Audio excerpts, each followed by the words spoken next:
Welcome back to Sister Brunch, the podcast all about Black women and gender-expansive people thriving in entertainment and media, and we are now in our 4th season. We encourage you to listen back to our previous guests on Apple or Spotify podcasts and find ways to lift up and encourage these guests that we've had.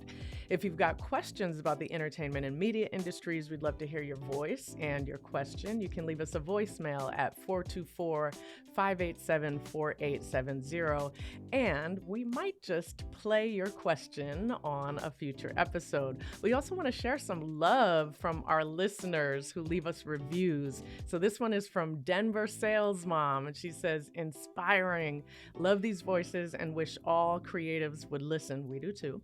While I'm not in the industry, I appreciate hearing about challenges leading to successes and the continued passion and drive they have to uplift and support more women in show business. Thank you so much, Denver Sales Mom. And if you are listening right now and you are loving our show, go ahead and subscribe, rate, and leave us a review as well. I'm your host, Fanshen Cox, and today's guest is Tre'vell Anderson. Tre'vell is an award-winning journalist, social curator, podcast host, and author, hailing from Charleston, South Carolina. Their insightful contribution to the conversation around culture, LGBTQ issues, inclusivity, and diversity led to them being named one of the Roots 100 most influential African Americans of 2020 and one of Fanshen's consistent most influential people of 2022 and beyond. They were the previous president of the National Association of Black Journalists, LA, otherwise known as NABJLA, and you can sometimes find them as a commentator on MSNBC, NPR, or Good Morning America. Welcome, Tre'vell Anderson. Hi, thanks so much for having me.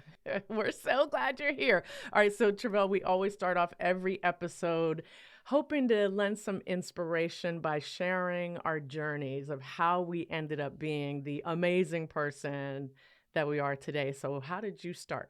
Well, it was always my destiny to be amazing. I'm just kidding. Yes.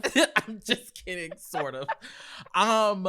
I started, as you mentioned, I'm from Charleston, South Carolina. I am a child of a woman who was in the Army for 23 years, single mother. My grandmother, who was a pastor in Charleston, South Carolina, Dorothy Montgomery Holmes, helped raise us. I list all of those things to just give you context, give the folks context on this voice that you are listening to, because I know you're hearing a few things and you're like, what's happening? And I kind of got my formal start in this industry as a journalist at the Los Angeles Times.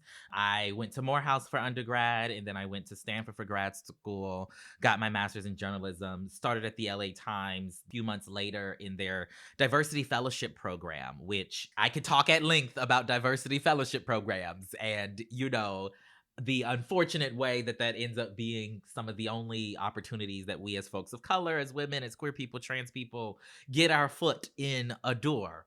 But I did that, ended up being at the LA Times for 4 years. While I was there, I created my own beat of diversity in Hollywood with a focus on Black and queer film, started covering these issues that these issues that are on the tip of everybody's tongue now.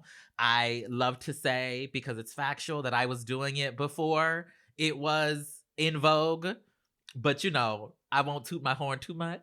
I will. I'll do all of it. 4 years at the LA Times. I left the LA Times to go to Out Magazine as their director of culture and entertainment. I was there for about a little over a year before getting laid off 2 days before Christmas 2019. But I always say, in retrospect, it was the best thing that happened to me, because it set me off on this path of freelancing and being an independent content creator and social curator and world changer, as I like to say. And as you mentioned, I've got a couple books coming out in 2023 that we can talk about later, do a couple podcast things as well. I just be running my mouth about a lot of things. So speaking of that, before you went to Morehouse, how did you even know what journalism was, kind of what your niche within journalism would be? What were those early seeds planted for you? Yeah, well, so I should say I had two original career choices. Neither one of them were journalism. The first one, I wanted to be Elle Woods in Legally Blonde. Okay, I thought I wanted to be a lawyer and click clack into the courtroom in my own special way. And then other than that, I wanted to be a chef. But my mama said that she wasn't gonna pay for me to go to school to be a chef because she thought it was a hobby. We've worked through that since, but whatever. And so journalism for me kind of came to me while I was in high school. I was on the Model United Nations team at my school. We were nationally ranked champions for like 23 years in a row.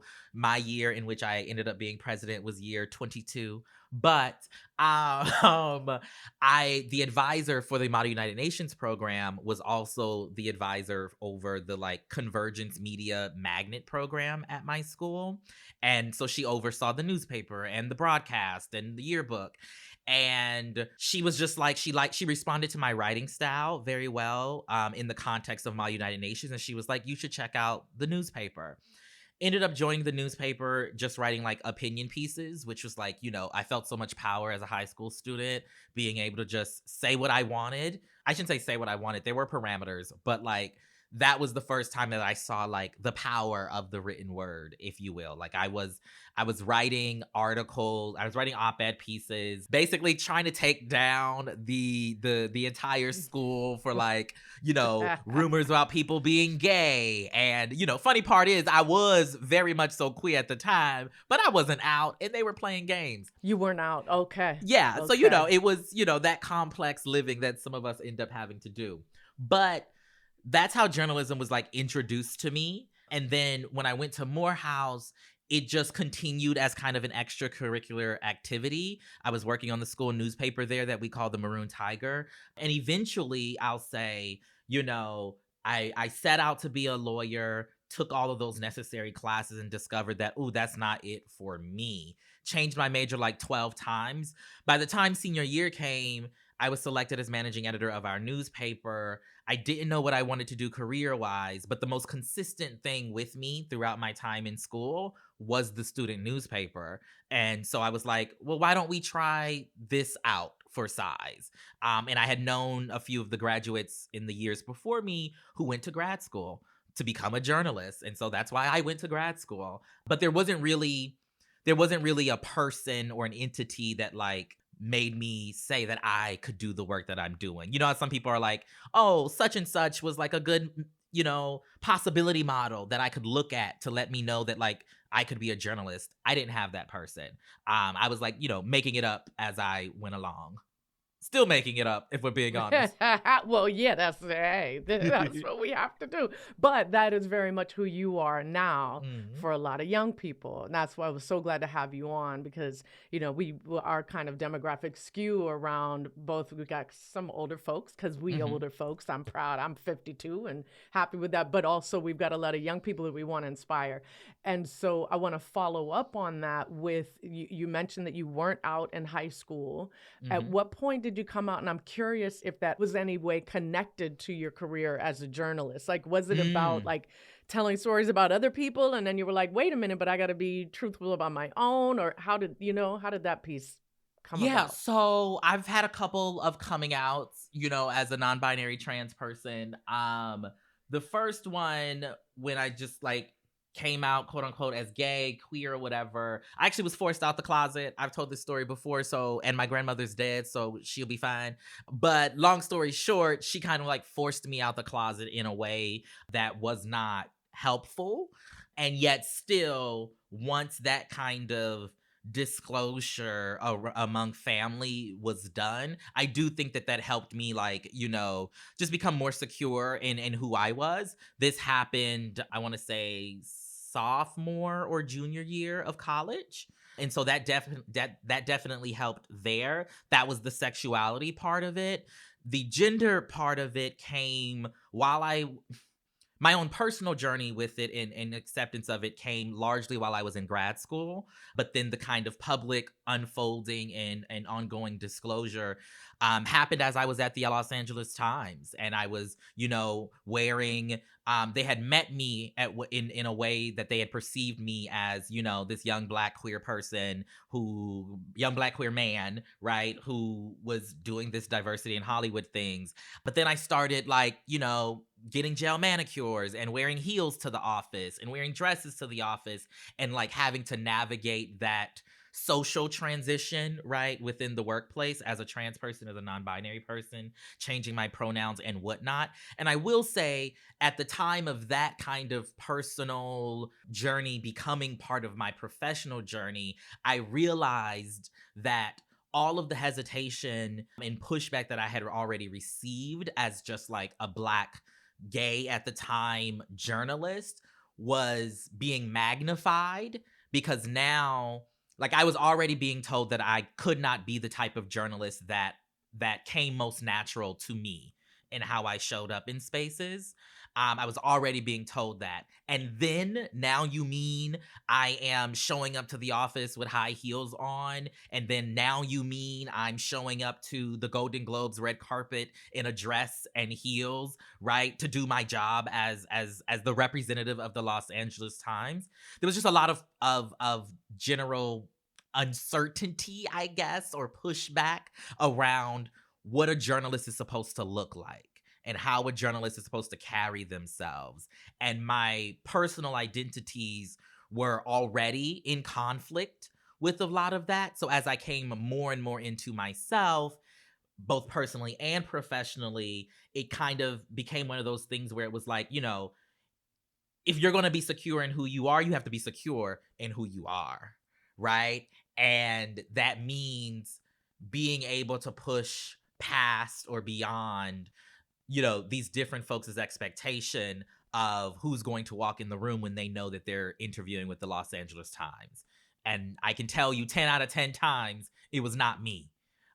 And so, like, that's kind of how the career stuff and gender stuff in particular, but sexuality as well, kind of grew. And I do think that being as comfortable as I was in who I am, it lent itself to the work that I was doing around diversity in Hollywood, around authenticity, right. building out that space. You're the representation of it, right? Absolutely. Like, you're vetted in that.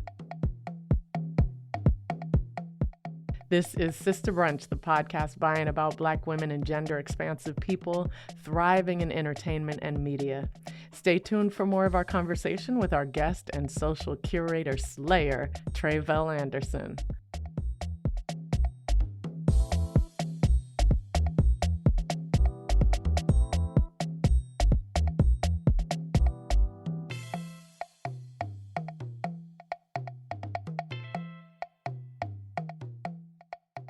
We're back and ready to chat more with Tre'vell Anderson. On a recent episode of Fanti, so everybody, Tre'vell and my dear friend Jared Hill also have an incredible podcast called Fanti, which we'll talk about some. But on a recent episode, you talked about how sometimes it's exhausting to also carry the burden of that while also just wanting to be a journalist, and us not always being like the Black journalist or the queer journalist, but also just like the journalist. So I'd love to transition now into like your journalism life, what that looks like. You obviously have to wear many hats, many of them fabulous, like the head covering you got on today, but like, career hats too, and work and skill hats. So can you talk about kind of like all the things that you juggle to make you so successful in everything that you do? Yeah, well, I kind of realized while I was at the LA Times that the container of journalism as it has been cannot contain me, right? And I don't say that to be, just like gender can't contain you. Absolutely. And all these other labels can't. Right. Love it. Yep. None of it can contain me. Not because I don't want it to contain me. I would love to feel held by the journalism industry, right? But it refuses to in so many different ways, right? And that shows up in terms of who gets hired for the jobs. It shows up in terms of who gets covered in the stories, etc., right? And so because of that, I stopped trying to fit myself into the container, right? I got comfortable saying, oh, I don't fit over there. I'm over here, and that's okay, right? But also being able to claim the space where I stand as journalism as well. That container over there can be journalism. It has been journalism, but what I do over here can also be and is also journalism. And so, out of the many things that I do career wise, it's that label that is important to me for so many different reasons because of one, the work that I've put in to be a journalist, but also because we have to begin to think differently, right, about how folks can show up in these various titles and in these various spaces. Because when we are thinking that a journalist is a, white man with his button down and his khakis and his, leather shoes, right? That's the reason why I didn't have anybody to necessarily model, right, what I'm doing off or of. even a journalist appears in a hard copy newspaper, right? Absolutely. Like all of that. That's what I love about what you reflect to the world is like that old guard, which has been white cis male, right, is if y'all aren't flexible around what this thing looks like, it's gonna harm you more than it's gonna harm any of us, because we creating a whole new world of what media and journalism looks like. Yeah, absolutely. And so like that's part of the reason why I have my hand in so many different things now is because let's talk about all those things. So you mentioned the podcast Fanti that I co-host with our friend Jared Hill. It's like a weekly, we say it's the space to have complex and complicado conversations about the gray areas in our lives, about the people, places, and things that you love, that you're huge fans of, but have some anti-feelings toward. Hence the name Fanti. And so that's fun. We do it every week. The topics run the gamut from Tyler Perry and, his, let's call them contributions to culture, to, politics, to Kanye West and his foolishness, to, one of my favorite episodes that we've done, which is, I think was our third episode. We've been doing it for 3 years. We talked about gospel music. And for us as Black queer people, the unique relationships that we have to gospel music and religion and spirituality. And so the conversations, really run the gamut there. That's super fun. I also co-host a daily news podcast over at Crooked Media called What a Day. It's like a 20 to 30 minute podcast every morning, every weekday morning, that recaps the news that you need to know and why you need to know it. And so I'm over there with 3 women of color, Josie Duffy Rice, Priyanka Arabindi, and Juanita Tolliver.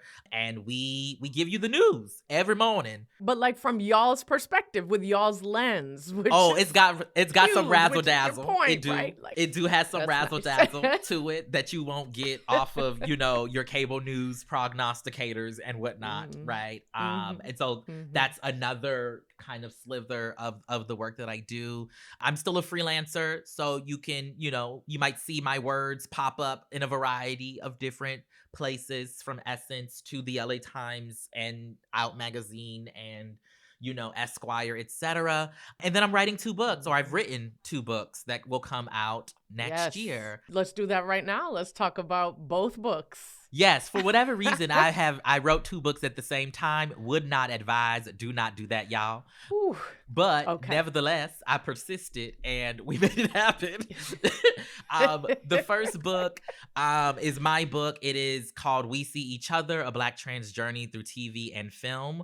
That comes out in May. It's part history of trans images on screen since the beginning of moving images, part memoir. And part of it is also kind of documenting, in particular, the last decade of trans representation, which I have happened to be able to, be part of in some ways as a journalist. Also, as I was in a documentary called Disclosure on Netflix, in case anybody may or may not have seen that documentary. So that's that book. It comes out in May. It'll be available for pre-order at the top of the year. Thank you for the historical context piece, because I think for all of us who are constantly kind of like looking and relooking at our identities, et cetera, a lot of times we kind of get stuck in the contemporary, like this is who I am today. And that's important because it also means that it's fluid, right? And it can keep, we keep evolving. But at the same time, there are folks from long ago who couldn't live in the ways that we live. And I think talking about that also allows us a little more liberation in terms of who we are now, right? That we're not having to feel like we're just starting right now. There are all these other examples. So I'm so excited that you are doing that. Yeah. And I'll just say really quickly there, like one of the motivations for doing the book for me was about like, kind of as an antidote or like a response to this, socio-political moment we're in as it relates to trans people and non-binary folks, in which everybody makes it seem like we dropped out of the sky with Laverne Cox on Orange is the New Black. Right.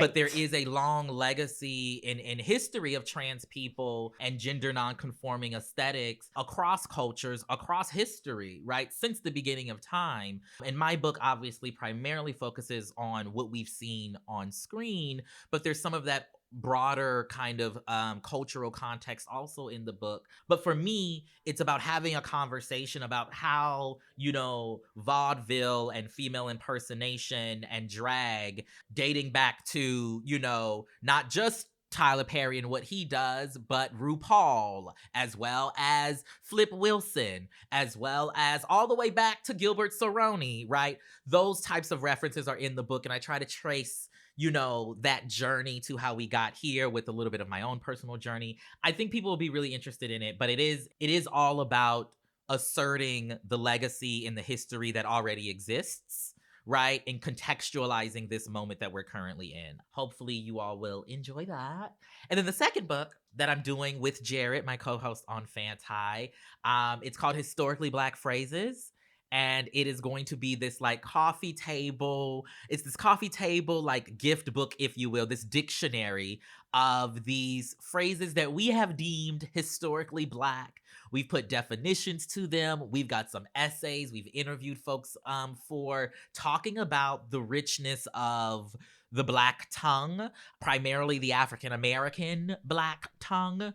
But we bring in, some Caribbean folks, some, Haitian folks, and how the Black American tongue, it is both not a monolithic, entity, and yet there are some things that transcend geographic placement and age and gender and sexuality. And so we kind of just put that all in a book as an ode to, the specificity, uniqueness, and wondrousness of how we talk. And that'll be out in September. I can't wait. Which is another one where there was this great TikTok, I'm going to say recently, but who knows? It's probably been out for a long time and my old ass just saw it. But it's the ways we laugh.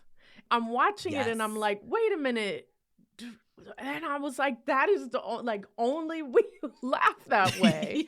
And so we're constantly fighting on one hand of being like, don't know essentialist, portraits of us, like we're broad. But then some shit you point out and you're like, oh my Lord, that is very specific to us. So and then there's even, I can't wait. We've even realized in the process of putting the book together that like, there even is, it can be the same word or the same phrase, but like the inflection changes its meaning. Yes. Or the gesture that comes along with it changes its meaning.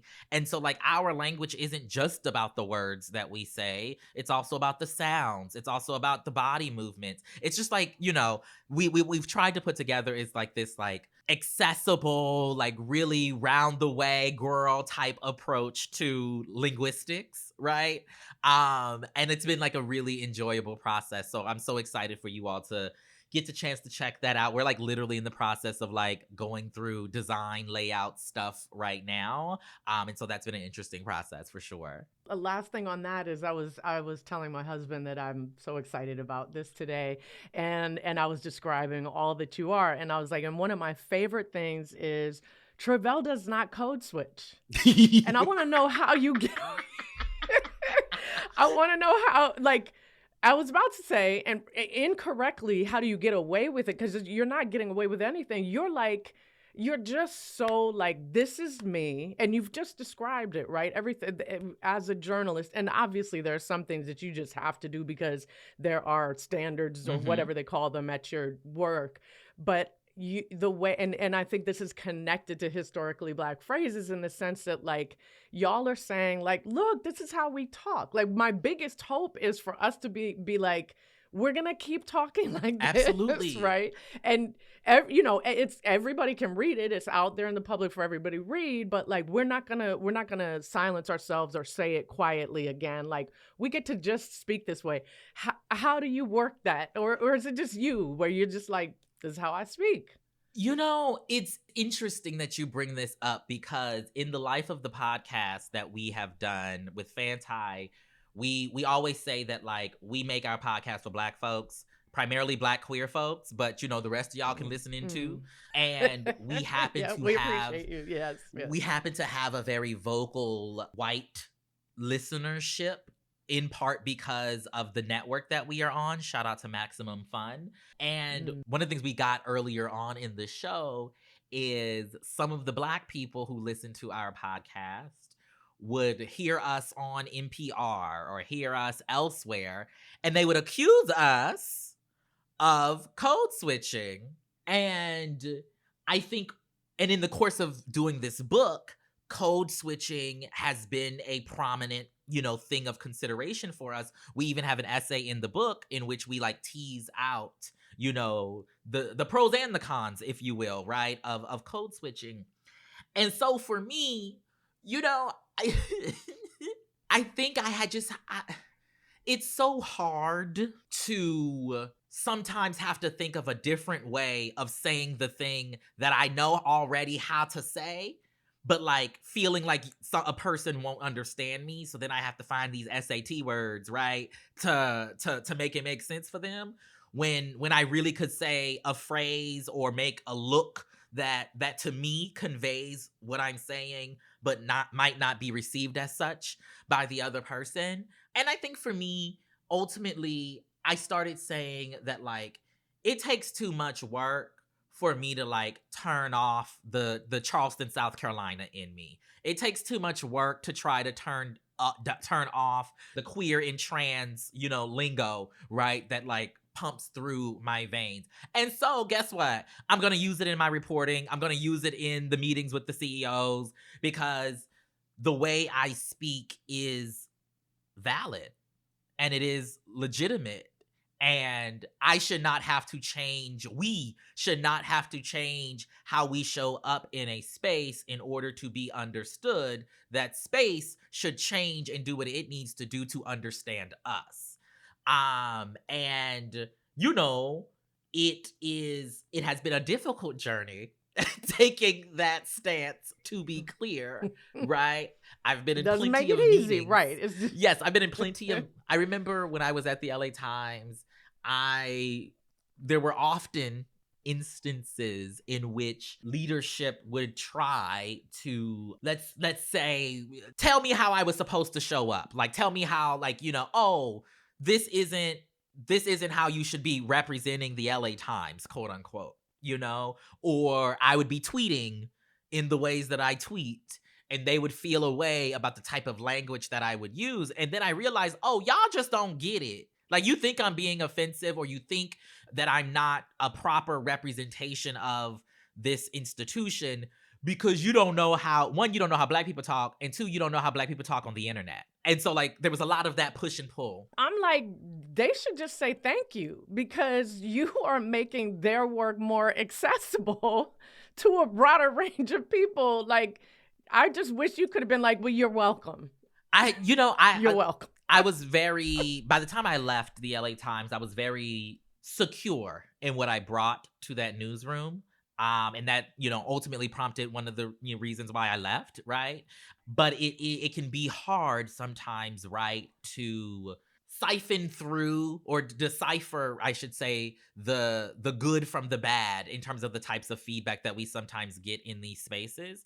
I always say when I'm talking to young people, because I carry myself like I am somebody's auntie, FYI.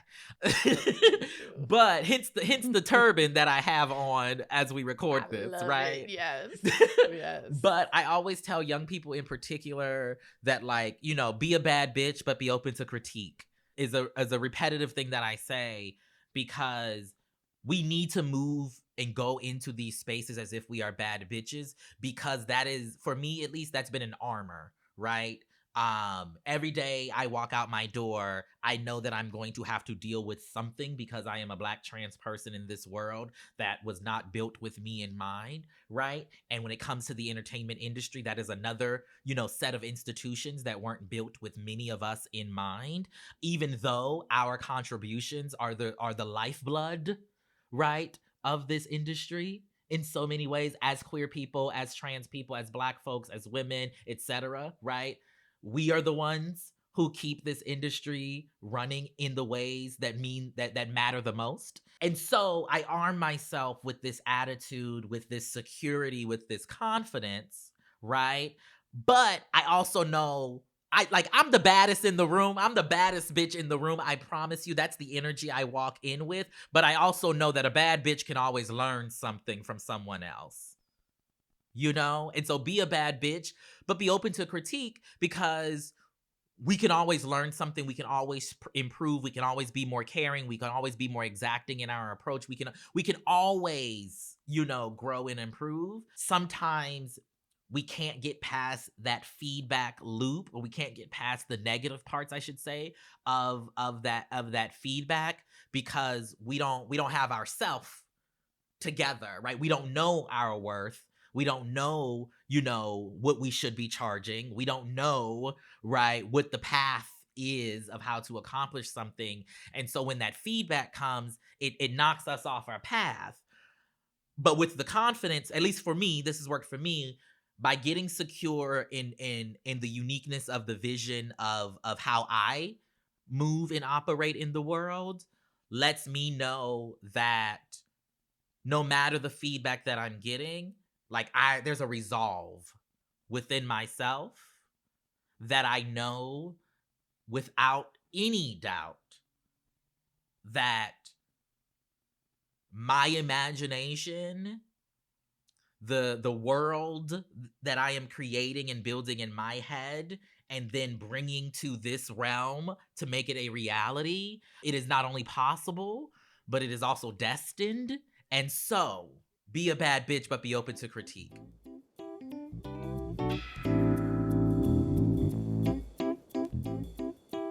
Hi, it's Fanshen, and you're listening to Sister Brunch. We'll be right back. And during this really quick music break, go ahead and follow us on Twitter if you're not already. We're at Sister Brunch, and on Instagram at Sister Brunch Podcast.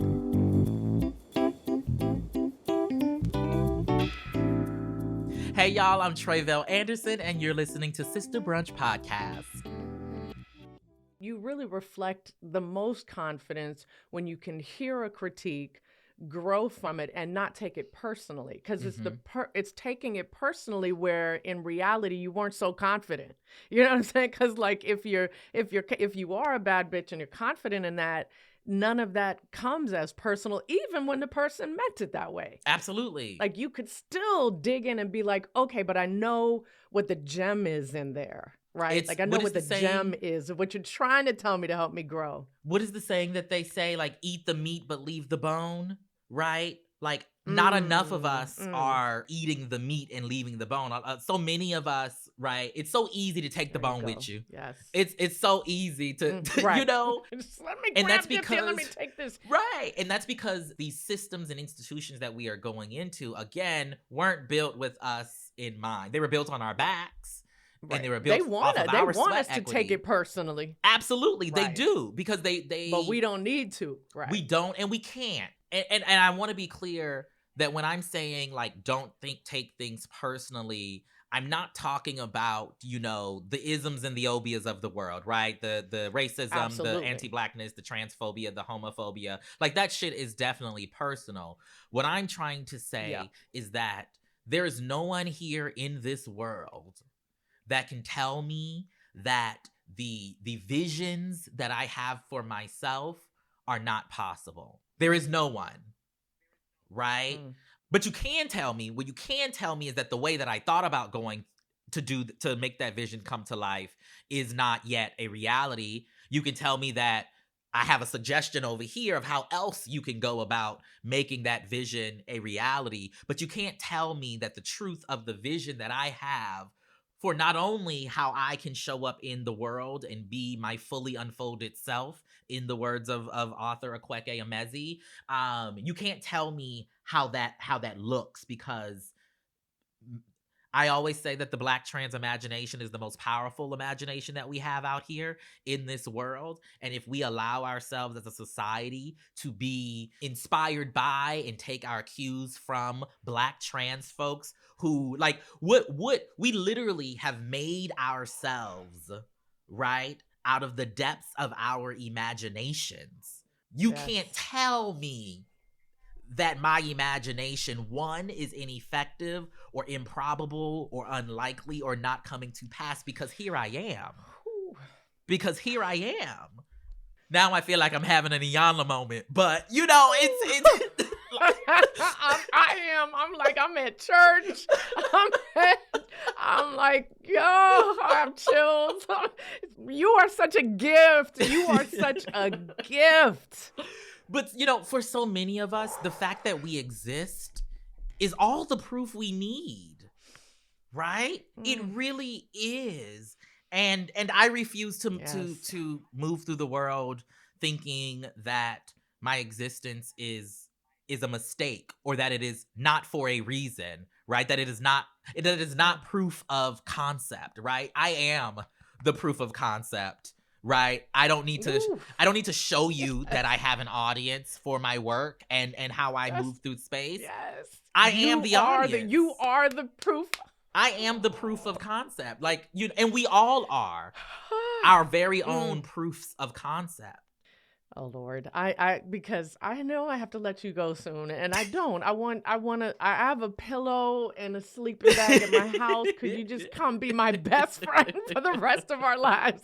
This is I want to make sure I get 2 questions in, and then we're going to make sure everybody knows where to follow you, how to get the books, and when. Totally. And so first question, we always like to get in, and if you're uncomfortable, feel free as well. But we do like to talk about salary ranges. Oh, yes. Because we want our listeners to know, like, what is it like to sustain yourself, especially, I mean, LA Times, et cetera, when you have a permanent job, but then also now that you're doing what you're doing. Yeah. Oh, absolutely. I love talking about money. I wish people would ask more about it. We need to, because that's how you demystify, right, so much about our industries. Yes. And I say industries plural because it's literally in every single industry, no matter where you work, right? On average, Black folks, brown folks, women, queer people, etc., are making significantly less than our white and white male counterparts, even more so. And so, the thing about the money is I tell people also, one of the reasons why I say getting laid off was like the best thing to happen to me is because I'm making the most money that I've ever made in my life. Like I couldn't imagine. Yes. I couldn't imagine making the money that I'm making right now. Like, but even more so, my mom couldn't imagine. Right. My grandmother couldn't imagine. Right? And here I am. And so, I think on the like freelance journalism side of things, I'll say that I know that, like, unfortunately the ecosystem is trash, and they got people out here working and writing for $50 a pop for articles. They've got people writing for $200 a pop for articles, for deeply reported and researched, like, interview based, like, stuff. It's fucking absurd. For me, this is how I set my rates. I don't write for less than $500. And if I'm writing something for $500, it's because I really believe in the story. It's a person who I want to uplift, or an entity that I want to shine some light on, or it's a publication that I want to have, my name in, right? To be quite Yes. honest. But I don't do it often. I'm gonna let you know that now. I don't do it often because we got bills to pay. So don't just reach out and be like, would you please? Yeah, you're discerning about that even. And then, the rest of, I'd say my books have been the reason why, the book advances have been the reason why I'm making the money that I'm making, for clarity's sake, right? For some reason, I happen to have, two deals signed within months of each other. Let's just remove that "for some reason." I mean, it's very clear for what reason you are in a position to have 2 or more book deals at once. But yes, super blessed and super grateful. We got 6-figure deals for both. I got a 6-figure deal for my book. Disney is the parent company. Anscape Books is the imprint, which is like, if you're familiar with the it was Anscape. Yeah. So The Undefeated. Yes. Formerly The Undefeated. Now Kevin Merida is now at LA Times. Yeah. Okay. Which is so interesting. Kevin Merida bought my book and then a week later announced he was going to the LA Times. And so it was like one of the last things that he did before he left. Shout out to him. And shout out to Kevin Merida. We love to see it, right? And so my book's coming out on the imprint that is attached to Anscape, formerly known as The Undefeated. And then the joint book, we got a 6-figure deal. It was I want to say 8-house auction. And I want to shout out my agent, who is also Jared's agent. So she also represented the joint book as well. Patrice Caldwell, Black queer woman who's also an author herself, who she does what needs to be done. I'm totally open to sharing the exact numbers. Just DM me. I'll let you know. I don't care. And then beyond that, it's just one of the bits of advice that I would suggest I would give to people is that I did not know how much money I was leaving on the table when I came into this industry, because no one talks about money. And I'll specifically talk from the standpoint of both a freelance journalist and a person who moderates Q&As and, all of those types of things. People are getting paid thousands of dollars for these 30-minute Q&As after these movie screenings that y'all go to. But not everyone is getting the thousands of dollars. Right. When I was working at the LA Times, I wasn't making any money for all of the Q&As that I was doing. Mainly because the LA Times wouldn't let us, right? That was against their policy. They said that was part of that was your salary, that was built into your salary? No. Or your job is for you to do those things? No, because I wasn't doing them through the LA Times. It was like, a studio would hit me up directly and ask me to do something for their movie. Oh, but the reason why they said we couldn't accept compensation was they wanted to remove what they saw as the potential for a conflict of interest if I had written about a movie or reviewed a movie that is also paying me to moderate their Q&A, which I get. I disagree with, but I get. But when I became a freelancer, when I eventually became a freelancer and left the LA Times, I just accepted what people offered me, which was like $500. And then I began learning, you paid me $500 to do the Q&A for the same movie that you paid such and such, I'll be nice and not say names, that you paid such and such $3,000 for. And so everything runs the gamut. I always say, as a freelancer, you need to be moving your rate up. Move it up until somebody says no. Set that baseline higher than you think. Like the first thing that comes in your head, add on to that. Add a 0 or number. 2. And an uncomfortable number. Like it needs to, because you start there and then that vets you. Like they are vetting you by the number you give them, right? Like that actually is planting a seed in their mind of your worth, the number that you actually give them. Because the worst they can say is what? No. Right. The worst they can say is we ain't got it. And if you really want to do it, you can say, well, I'll do you a favor this time and do it for this amount. But you need to know, exactly. But you need to know this is my rate. That this is the rate and I'm doing you a favor for this one project because I'm going to knock it out the park because that's what I do. Right? So you're going to come back. I'm not worried about you coming back, but you need to know that when you come back, have the budget that That's my requires rate. my Yes. attendance, you know? And so I tell I people, love it. move your rate up as much until somebody tells you no. Then you can negotiate. You can always negotiate. If Right. you do not negotiate your rate, you have lost the negotiation. There you go. Tre'vell, where can we purchase your books or get on the wait list to purchase your books? Tell us where to follow you on Fanti and your morning show. Tell us all All the of it. places we can find you and support you. So in the very place where you're listening to this podcast here, okay, go and scroll over, search Fanti, search What a Day. That's how you can get the podcasts right there, right? Real simple, real easy. You can follow me on Instagram at RAYZHON. You can, I mean, who knows where Twitter is by the time you all are listening to this. So I'm at Tre'vell Anderson there. So, you know, if I'm still there, you can find me there. But as always, for the books and anything else, Tre'vellAnderson.com is the best place where you can always find me. No matter what happens in the apocalypse, check me out there. Okay, last question. So you mentioned one of the things you wanted to be was a chef. So I think this is going to be a fun question for you. Ooh. So you and young Tre'vell are having brunch together, and you're preparing the brunch for you and, let's say, high school Tre'vell. Okay. What are you serving to high school Tre'vell? Like, what are you making? What are you serving? What are you drinking? What is high school Tre'vell drinking? And then what do you say to high school Tre'vell over brunch? Oh, because, you know, sister brunch. Okay. I was gonna try to push back. I was gonna try to be like, can it be dinner? But, you know, I'm gonna stick with brunch. It can be.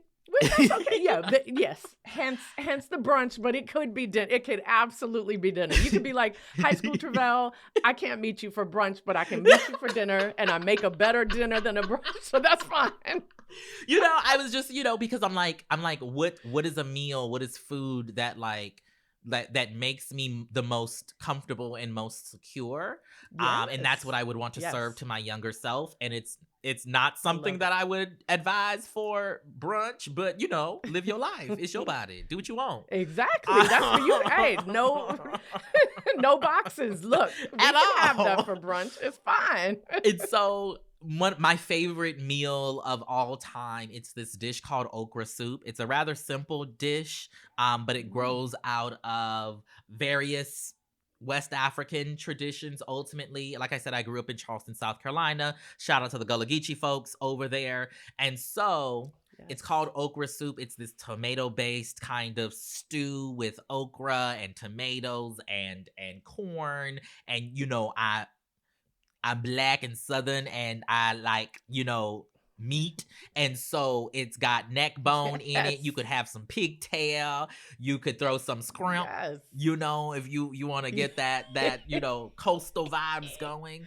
But it's served with rice, and it's just such a hearty, filling type of thing that, like, it reminds me of my grandmother. Like, I mean, the recipe I use today, you know, has a little extra razzle dazzle in it, but it builds off of my grandmother's core recipe. There'll be some candied yams on the side, baked mac and cheese, of course. And that's it. And we're drinking some sweet, you know, diabetic tea. Okay. Like you hold the glass up to the light, and you can see the sugar particles floating the sugar just through it. Floating down. I love it. And what do you tell young Tre'vell?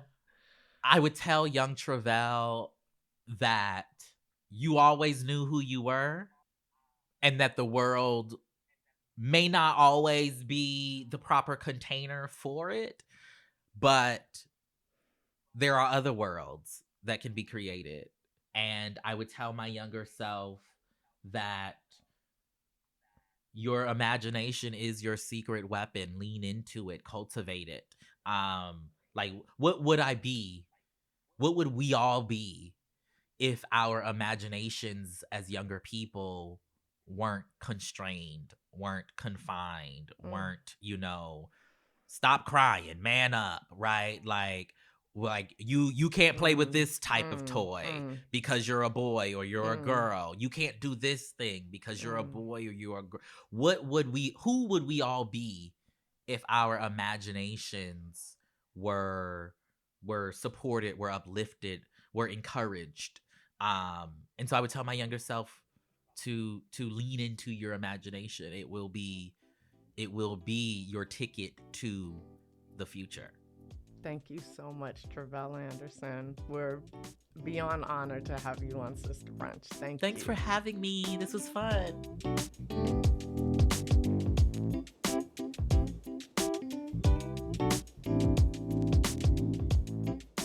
Thank you to our Sister Brunch family, our listeners, our friends, our family.